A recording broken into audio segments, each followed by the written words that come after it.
back to Michael Koren's show. My next guest was on the show a couple of years ago, I suppose, Father Захария Бутрос. Father Захария Бутрos, you may not be aware of him. He's known to be the most wanted man in the Islamic world. There is a bounty on his head. So welcome to the show, I think. Thank you. There are people offering money for you to be killed. That's right, yeah. Do you know how much money? I read about that, about $60 million. $60 million? Yes. They didn't contact me. It's I shouldn't joke about such issues. Why are you the most wanted man in the Muslim world? Because they say I'm the enemy #1 of Islam.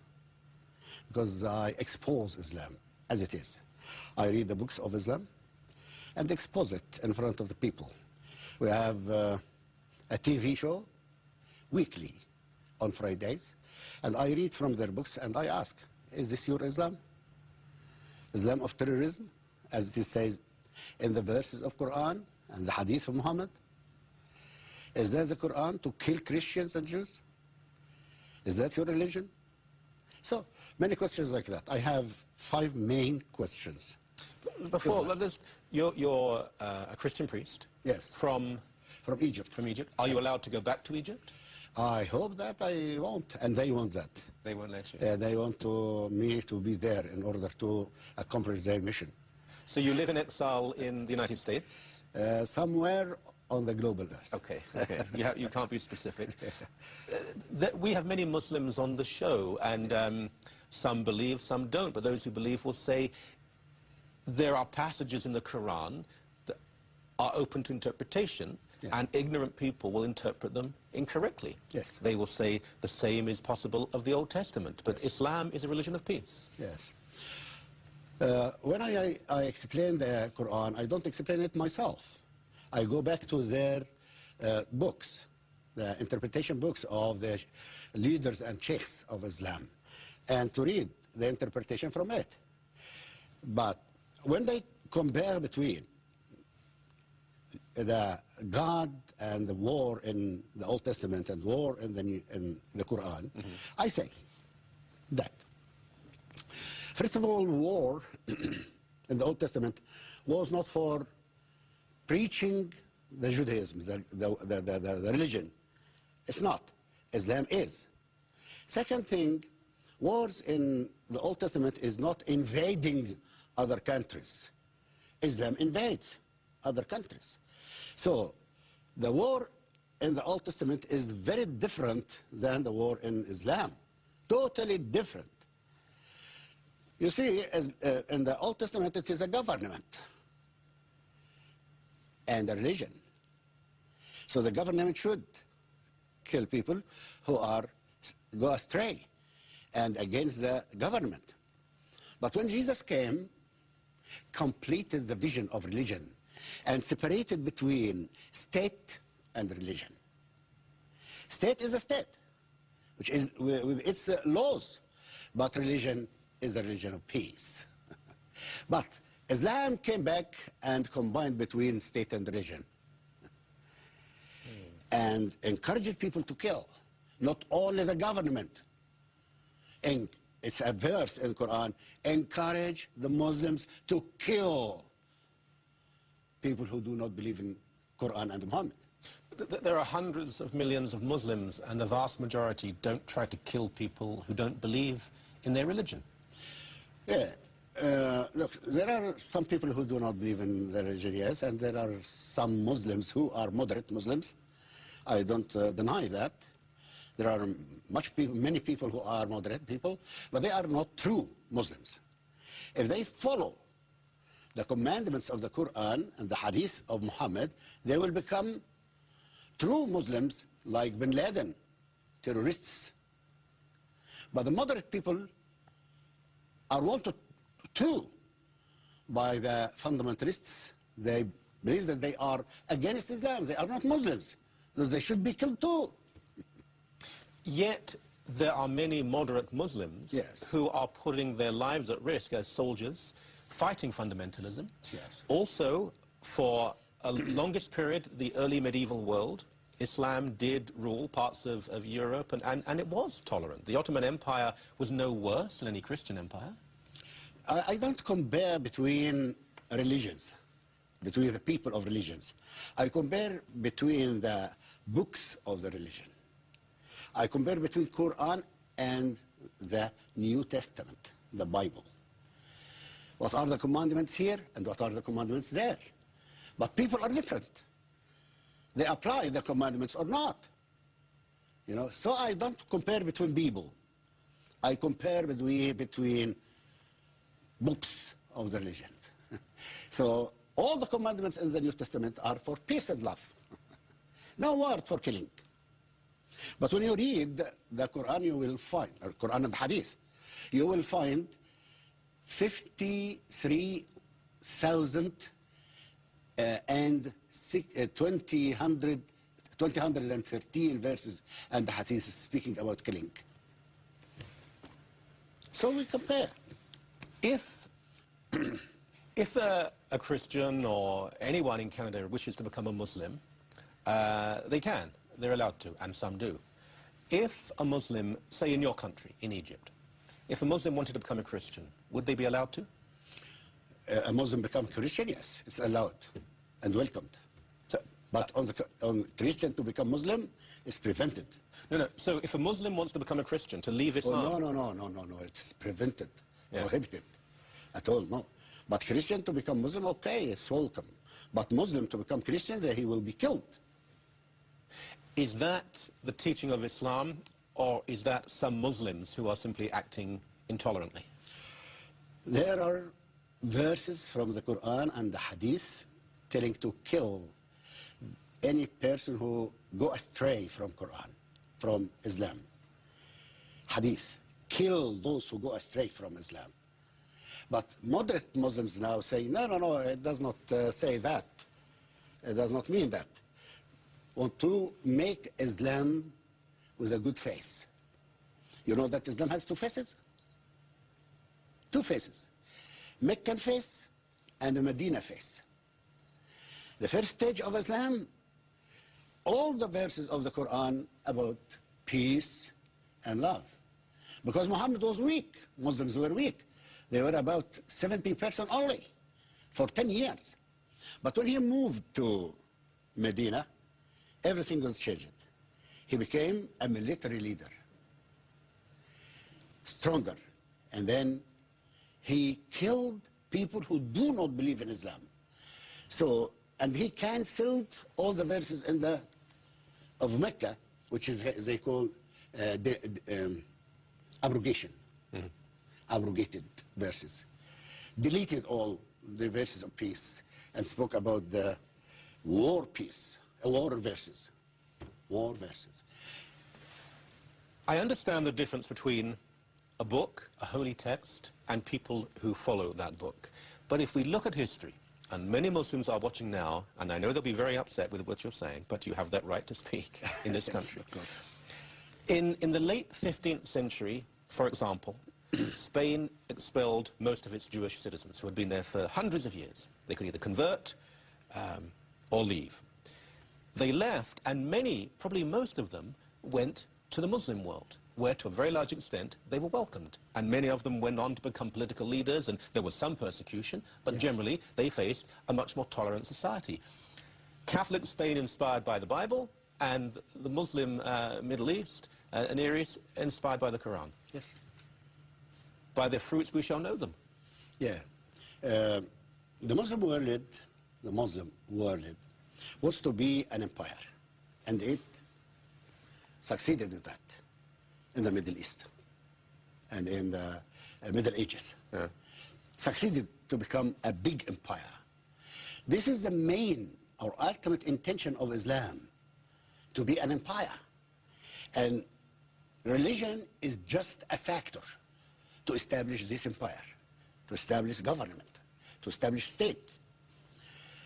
But if we discuss the religion itself, what is the new thing that Islam spoke about as a new religion, differs from Christianity and Jews?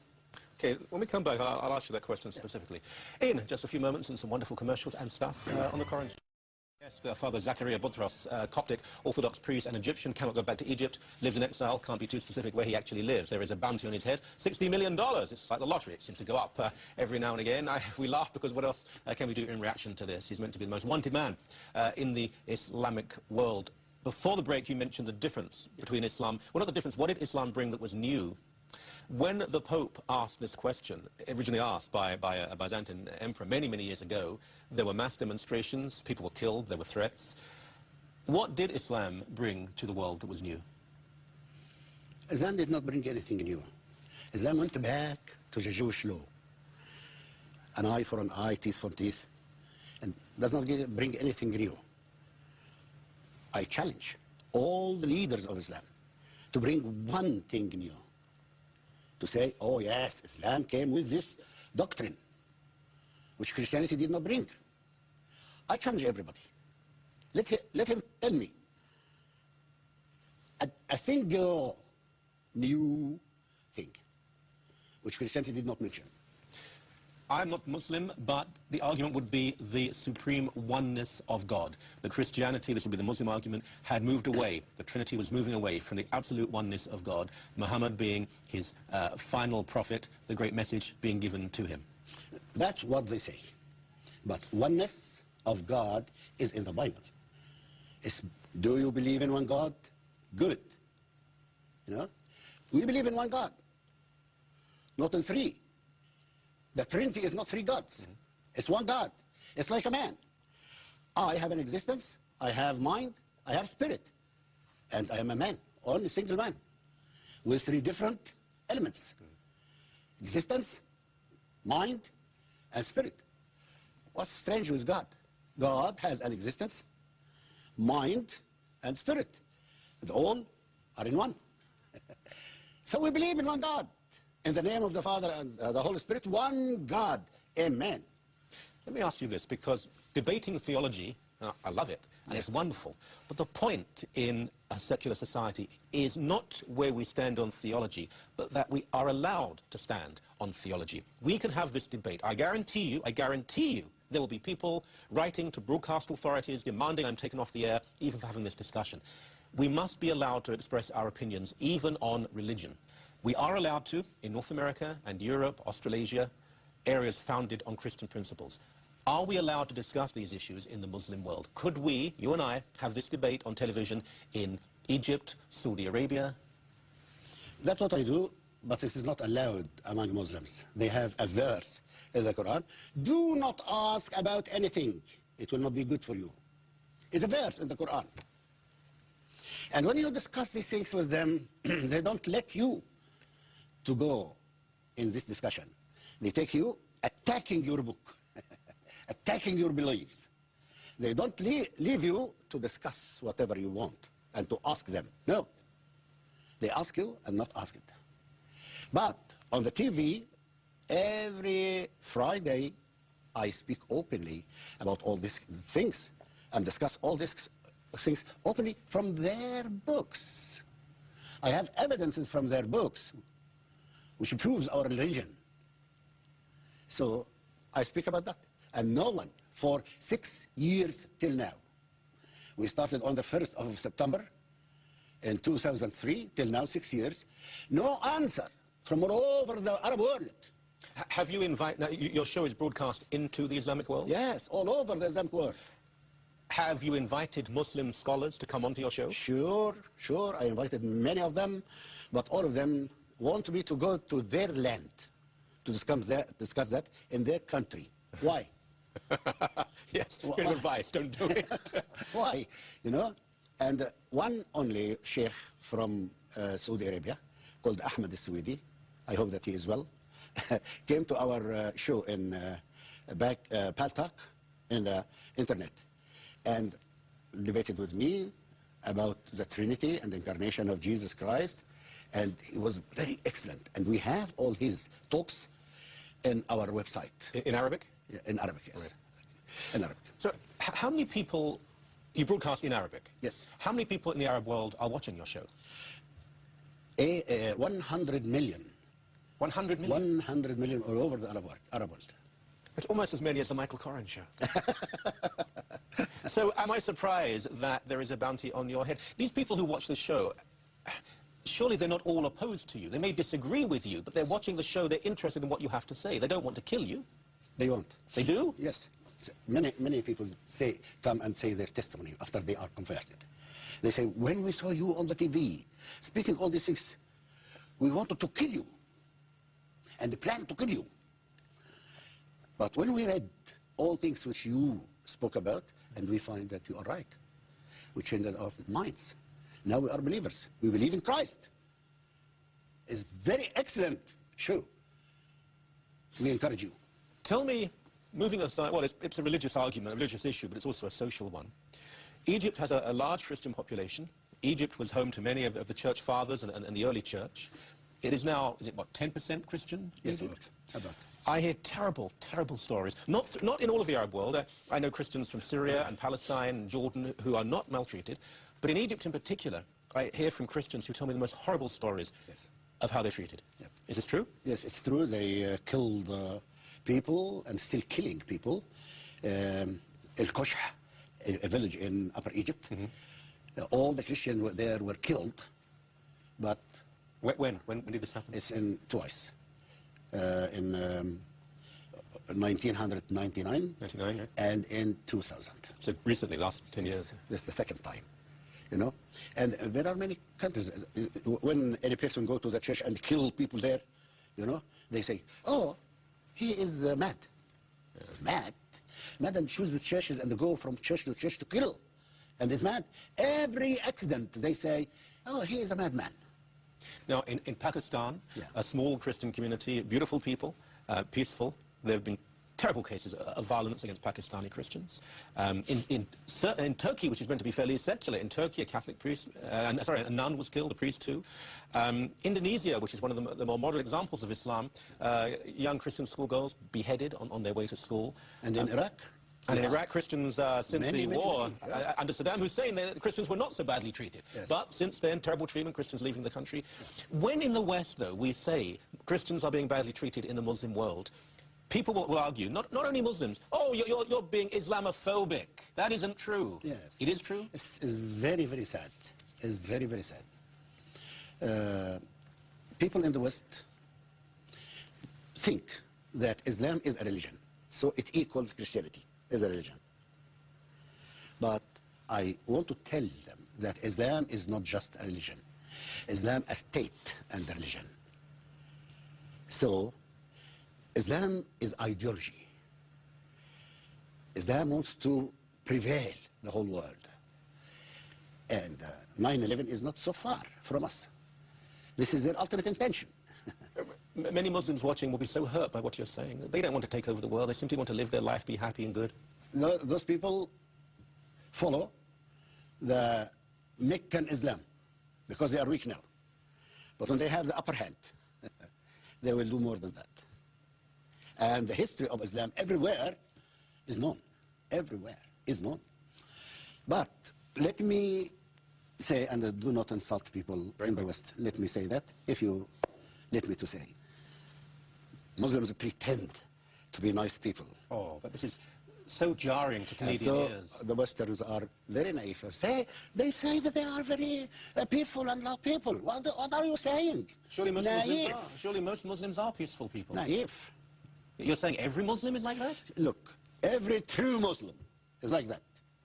A moderate Muslim, contemporary, polite, and moderate. But when the Islam prevails, all of them, they will become true Muslims and follow that strategy. We know them because we live among them 14 centuries. We live among them and they know them very well.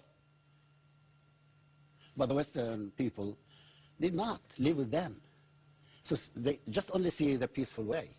But one day will come and they will know the truth, but it will be too late. I'm sorry to say that. Father Захария Бутрос, thank you so very much indeed. God bless you.